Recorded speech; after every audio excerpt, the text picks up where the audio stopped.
What's up guys, welcome back to another video. In today's video I'm going to be covering an assassination talent guide for what I believe to be the best talents you can pick in PvP situations.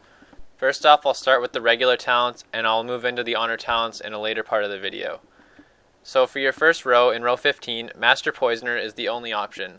Basically, it increases the damage done by our deadly poison, it makes wound poison more effective so it reduces more healing, and it also makes our crippling poison slow the target more than it already does. The other options in this row, Elaborate Planning and Hemorrhage, they aren't bad damage increases, but the overall utility gained from having a better wound poison and a better slow, as well as probably the same, if not more damage as well, just Master Poisoner is the best option by far. I wouldn't ever really mess with anything else unless you want to do a silly Hemorrhage, Internal Bleeding, and Exsanguinate build, but currently it's kind of weak, and I would just stick to this poison-based build.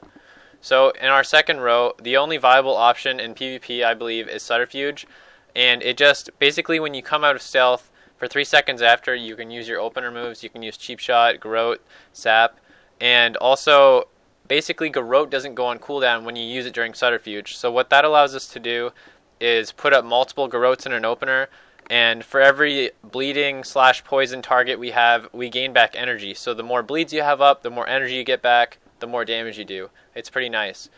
For the next row, in row 45, I believe the only option right now is Vigor, and that is because you need the big energy pool to be casting, or to be using Mutilate, as it's 55 energy. It's just hard to have anything resembling an actual opener when you use Deeper Stratagem.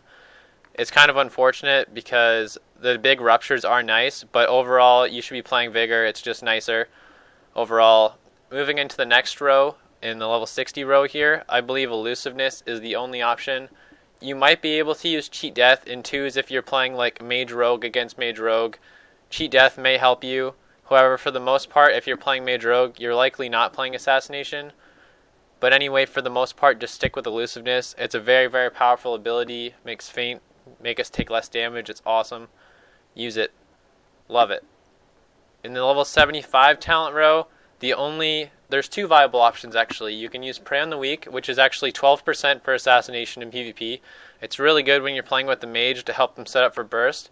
Or if you're just tunneling down a target and you want more sustained and more damage, or pressure rather, use Internal Bleeding because the bleed also contributes to our Venomous Wounds passive, providing us with even more energy and even more sustained damage.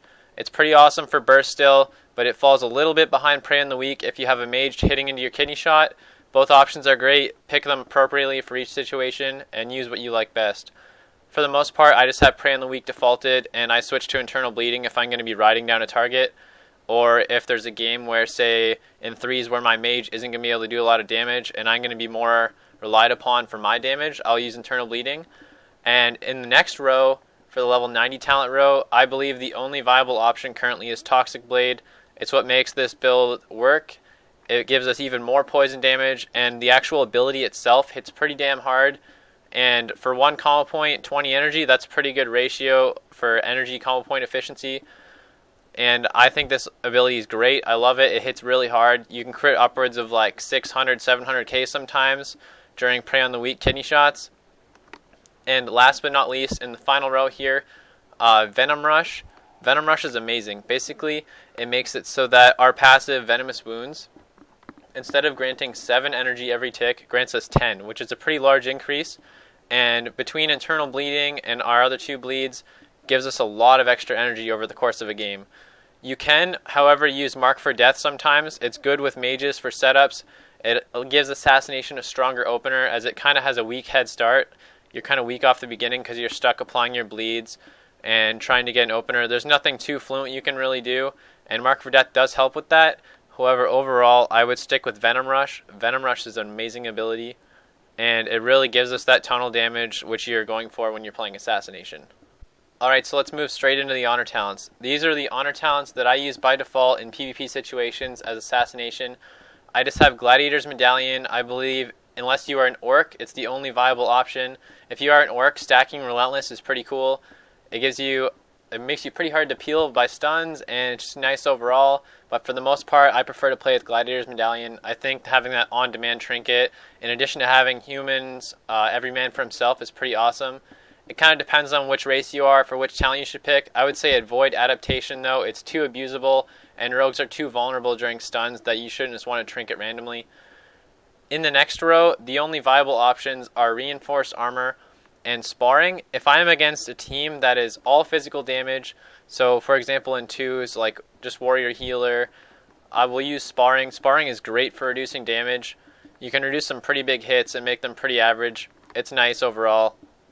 In the next talent row, I use either maneuverability or Shiv. Honestly, I use Shiv like 99% of games. I really like it. It can't be blocked, dodged, or parried. It doesn't cost energy, and even though it doesn't really do much damage, it gives you free damage, and Assassination isn't a spec that gets to spam abilities every global, so it is useful in that regard as well, and it's just nice to be able to throw that 70% slow onto other targets now that crippling poison is no longer a very high percentage. Having that strong slow is very, very powerful. In the following row, Unfair Advantage is the best option. Unfair Advantage is sweet. Basically, this is the ability, this goes hand in hand with how Assassination is supposed to roll. Your ability critical strikes on targets with lower health than you will increase your critical strike damage by 20%.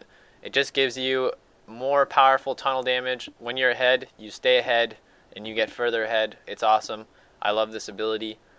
In the next row, we have Deadly Brew. It makes our Deadly Poison also apply Wound Poison. So it couples back with Master Poisoner and takes further benefit of this talent, which is another reason why I'm selling Master Poisoner as the best and only option. It works very well with Deadly Brew. Unfortunately, the other options in this row aren't very useful.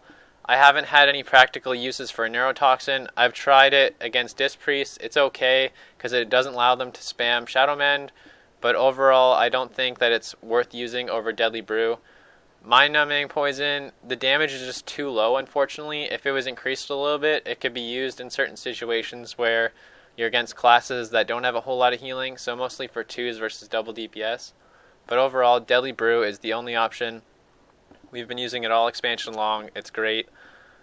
And now for the final row, all three of these options are decent, but I use Creeping Venom by default. I pretty much use this every game, to be honest, because it's just consistent.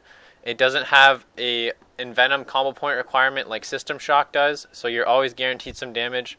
Almost nobody wants to stop moving to dispel this ability, because that's what happens. Basically, our Envenom applies a dot over 6 seconds, and if they move at all, it refreshes, and it allows you to just keep doing that tunnel damage. It's not a lot of damage, but the fact that it's up all the time, it really does add up, and it's pretty good overall. And then Flying Daggers, if you're ever against any team that has pets like Unholy DKs, Demonology Warlocks, anything we're going to be able to dot multiple targets and have bleeds up on them, this ability is great for keeping up your poisons, and it's actually pretty energy efficient on damage for single target. However, I would mostly just use Creeping Venom. Most rogues do prefer to use Flying Daggers. It's up to preference. Just if you're against pet classes and you're going for that cleave damage to keep your dots up, keep your energy rolling, use Flying Daggers. If you're only going to be on one target, just tunneling one target down, Creeping Venom is really good. It's up to preference. And now, lastly here, System Shock. It can be used as like Mage Rogue and stuff in 2s for that burst and those burst attempts. But the thing that sucks is, since it requires 5 combo points, Assassination has this thing where you just always land at 4 combo points, and you don't want to use a Mutilate when you're at 4 combo points because it's just kind of a damage loss. And that's what makes System Shock fall a little bit short. Overall, I would just pick Creeping Venom, stick with that, and you'll be golden.